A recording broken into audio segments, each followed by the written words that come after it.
एक दिन गौतम बुद्ध अपने शिष्यों के साथ एकदम शांत बैठे हुए थे। उन्हें इस प्रकार बैठे हुए देख शिष्य चिंतित हुए कि कहीं वह अस्वस्थ तो नहीं हैं। एक शिष्य ने उनसे पूछा कि आज वह मौन क्यों बैठे हैं, क्या शिष्यों से कोई गलती हो गई है। इसी बीच एक अन्य शिष्य ने पूछा कि क्या वह अस्वस्थ हैं, पर बुद्ध मौन रहे। तभी कुछ दूर खड़ा व्यक्ति जोर से चिल्लाया, आज मुझे सभा में बैठने की अनुमति क्यों नहीं दी गई है। बुद्ध आंखें बंद करके ध्यान मग्न हो गए।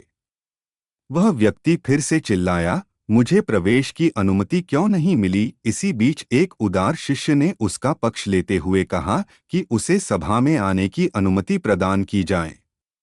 बुद्ध ने आंखें खोलीं और बोले, नहीं, वह अछूत है, उसे आज्ञा नहीं दी जा सकती। यह सुनकर शिष्यों को बड़ा आश्चर्य हुआ। बुद्ध उनके मन का भाव समझ गए और बोले, हाँ, वह अछूत है।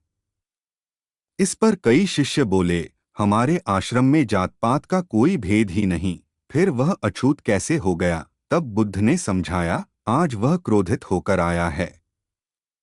क्रोध से जीवन की एकाग्रता भंग होती है।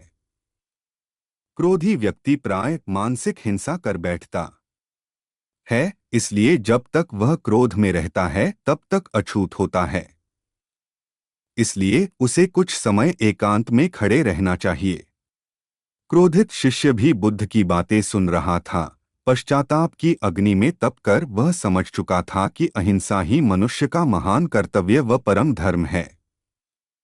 वह बुद्ध के चरणों में गिर पड़ा और कभी क्रोध न करने का प्रण लिया।